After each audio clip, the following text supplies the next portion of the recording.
You're not lazy, you're just tired. Not from work, but from deciding all day. That line hit me like a punch when I read Do It Today by Darius Foroux. I thought I was procrastinating, but I wasn't. I was drained before even I started. If you have ever said, I know what to do, but I can't make myself start, this video is for you. We are breaking down 5 lessons from Do It Today. Lesson 1. Decision fatigue is a silent killer. We make around 35,000 decisions every day. What to wear, when to start, which task to do first. Every single one burns a little of your brain's fuel. The same fuel you need for focus and discipline.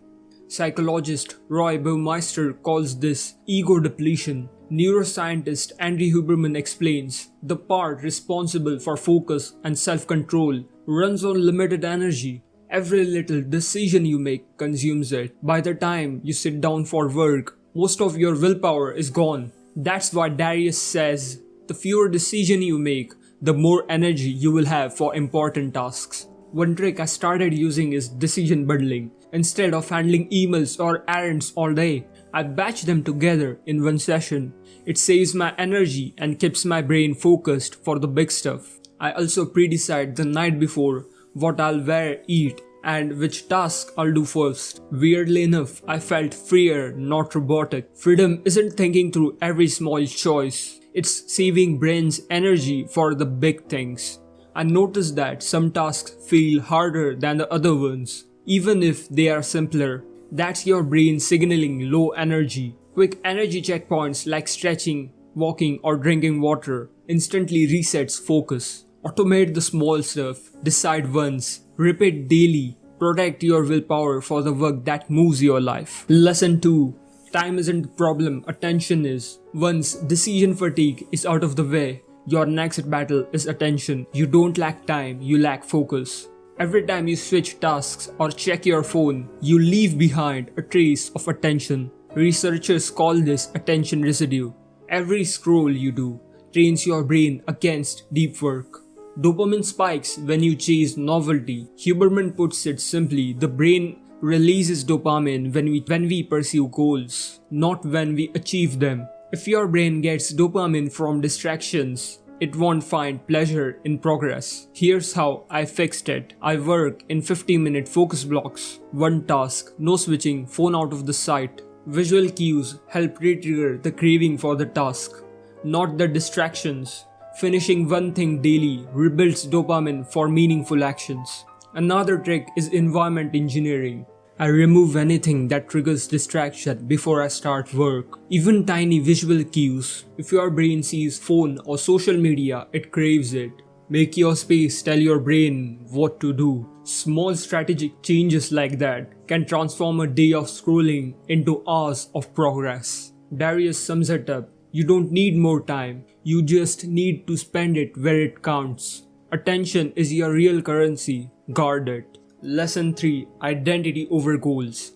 Attention and energy aren't enough if your identity doesn't match your goals. Most people say, I want to start a business or I want to get fit. Darius writes, goals fade, identity sticks. Start saying, I'm a builder or I'm an athlete. Your actions start aligning automatically. Neuroscience backs it. Your basal ganglia reinforces patterns that match your self-image. Change your self-image and discipline becomes natural. Don't chase outcomes.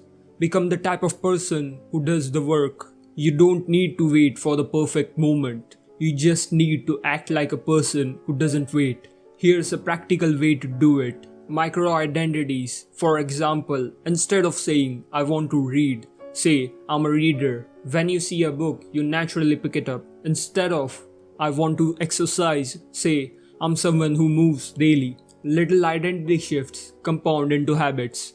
Another tip, identity triggers.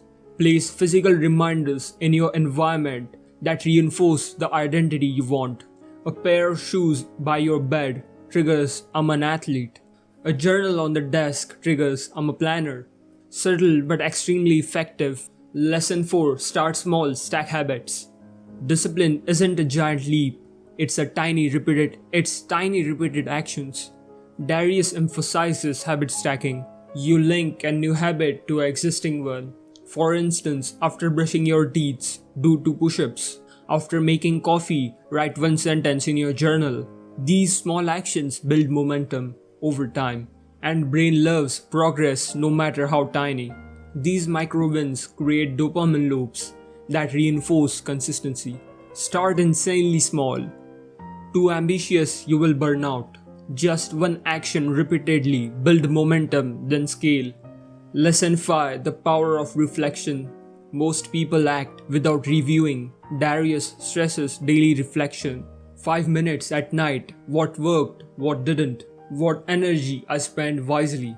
Neuroscience shows reflection reinforces learning and pattern recognition. Your brain identifies what triggers productivity and what sabotages it.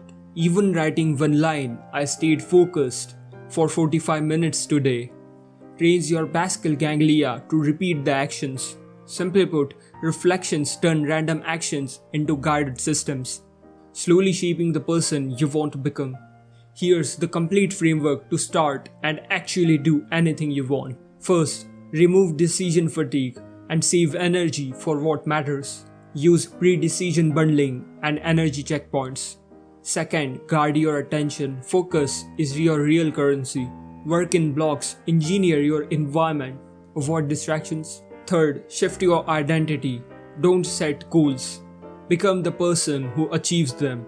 Use micro-identities and identity triggers. Fourth, start small, stack habits, build momentum with tiny repeated actions, and scale gradually. Fifth, reflect daily, track progress, recognize patterns, and reinforce what works. It's never about doing more, it's about becoming someone who does. Energy, focus, identity, small wins, and reflection. Combine them and you will finally start consistently without forcing yourself to rely on motivation.